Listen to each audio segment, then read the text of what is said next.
Hey, Glenn here, Monster Guitars. Just like the t-shirt says, you could buy your own, and you'd be about as cool as I am. You'd be much cooler, I'm sure, don't worry. I've just applied a waterslide decal to this Strat style headstock on this elm topped Strat style guitar. I do a couple of other things in this video as well, but that's the most important thing, I think. See what you think, but here's how it was done. My neighbour is mowing the lawn, hence all the noise. In fact, I can hear a few different motorised pieces of lawn equipment going off in our neighbourhood. I had a template for routing what is effectively the shape of the control cover and also the recess for the cover to sit in. But since moving house last year, I don't know where it is. I can't find it, so I'm going to have to make another one. I've used a piece of paper to make a tracing of the cavity itself, and using some spray adhesive I've attached it to a piece of MDF, and now I'm just going to, I've very roughly sketched what I think the recess should look like. What I might do is get some large Forstner bits just to make nice rounded ends, and then connect those two circles that I will make with a jigsaw. Yes, that seems right to me.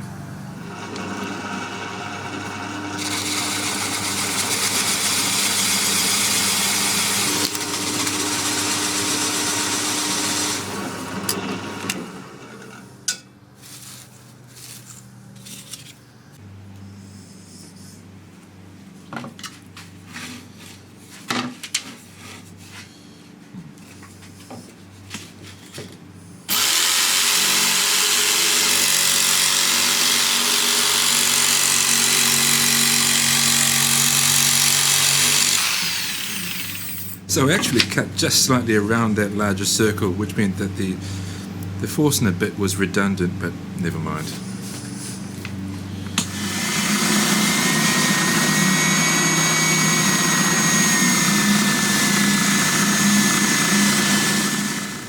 I actually forgot to press record when I routed the recess. So what I did initially actually is I routed this cavity slightly larger, and now I've routed the recess. It's only a shallow recess.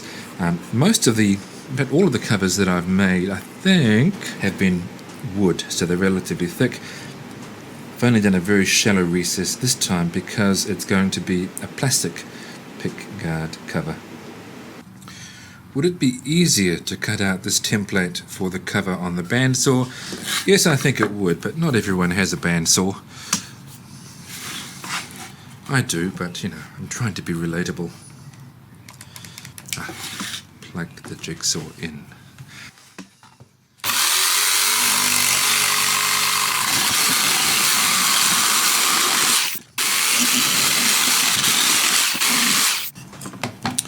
One reason I'm sometimes reluctant to use plywood for a template is that sometimes there are voids inside the piece of plywood, but this one looks pretty good.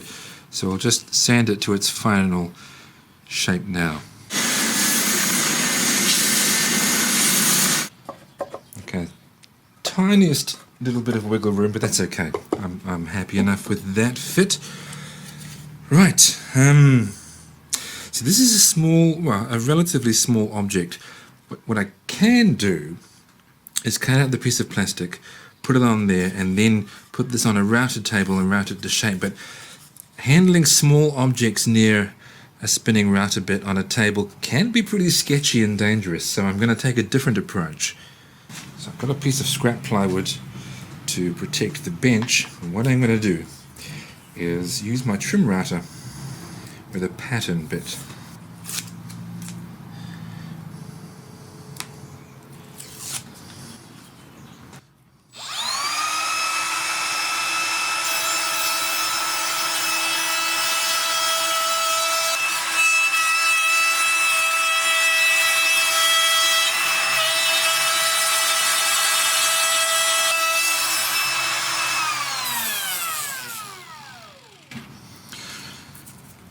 So this is very messy, of course.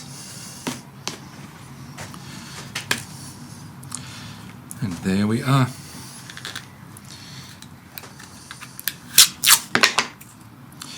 Now I don't need to put a bevel on this because it is going to be inset into the back of the guitar. Let me show you. Like so. I'm only going down to 240 grit. I'm going for a slightly classic look, so I'm not going to oil the neck. It's a Strat style neck, and I'm going to be putting a wipe-on polyurethane on there. So not a heavy gloss like some Strat necks have, but a satin polyurethane. And one of the reasons is just because that is quite a classic look, and it does look good.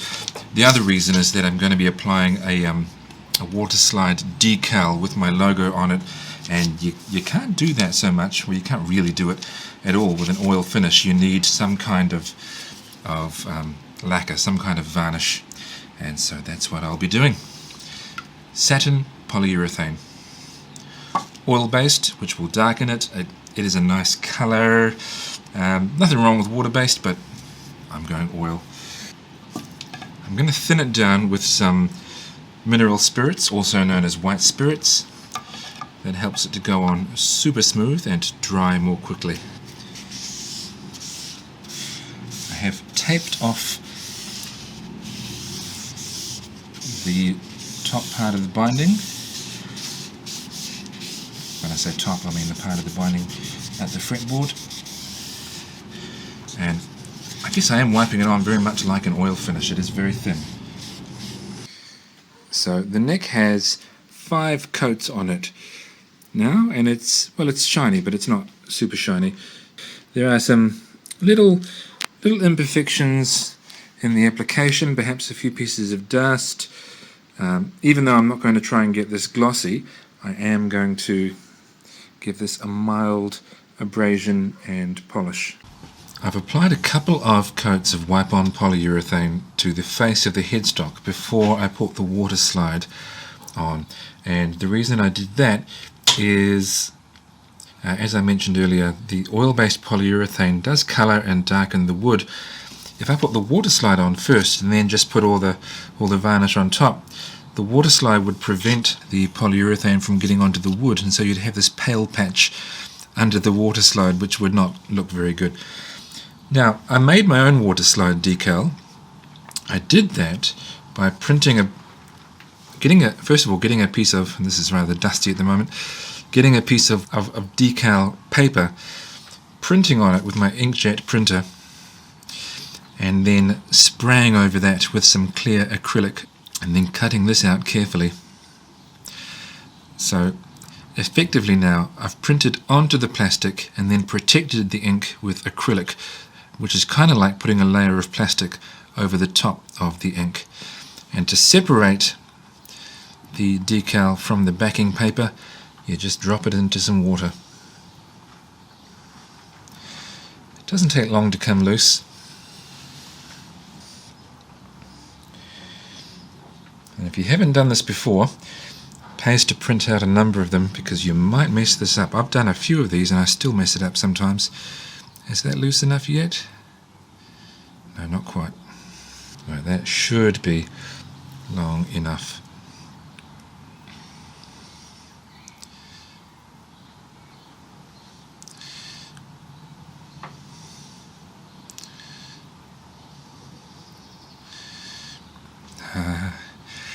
Am I going to damage it? If any parts stick while the rest move, that will get damaged. Am I going to be able to redeem this? Let's find out. And you slide the paper out from beneath, and I think I may have lost this one. That's alright. It happens every now and then. I'm getting fairly good at it, but it still happens.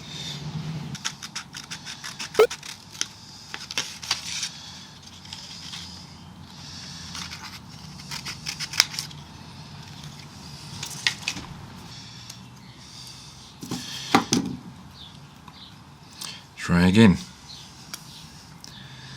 Okay, surely this time.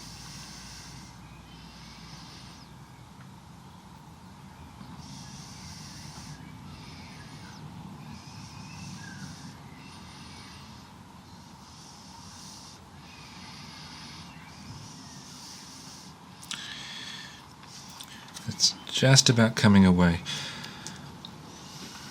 Give it another 20 seconds or so.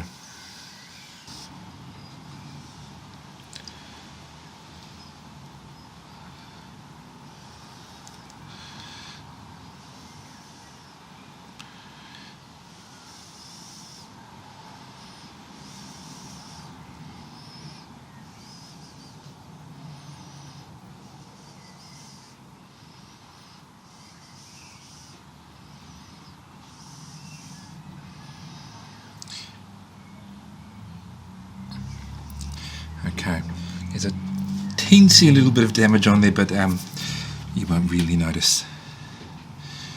Now I'm just flattening it, moving away any water, any excess water anyway.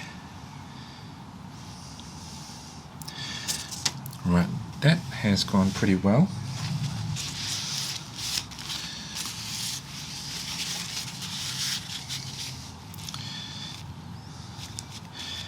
I'll leave it to sit there for a while and let it fully dry out.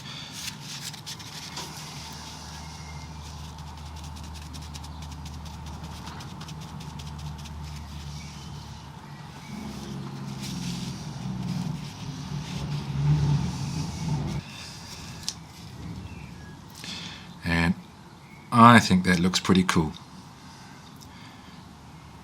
Once that's fully dry, I will start reapplying polyurethane over the top of it.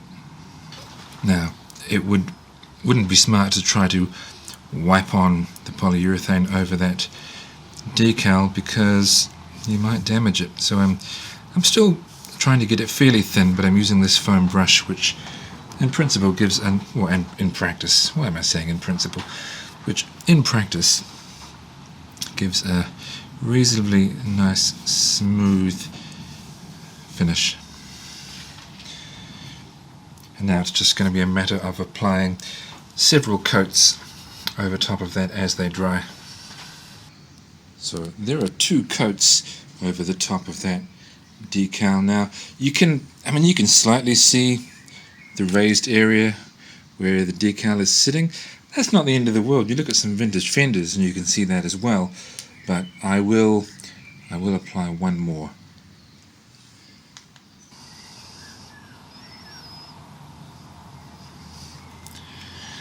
And I think that will do us.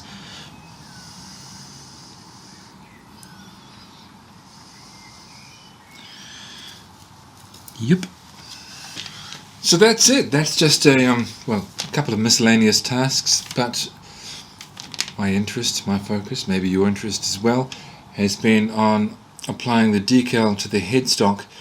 I do really like oil necks, oiled necks and oiled headstocks, but I don't really have a good way of putting a logo on the headstock, doing it that way.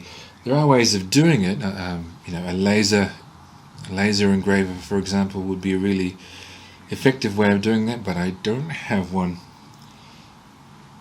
Okay, in the next video about this guitar, I imagine, unless something goes wrong, I will finish the guitar. I'm going to oil the body with teak oil, that's what I've decided to use, and I will assemble the guitar. I'll give this thing a final polish and we'll try the guitar out. Until then, stay safe, keep making beautiful things, and I'll see you soon.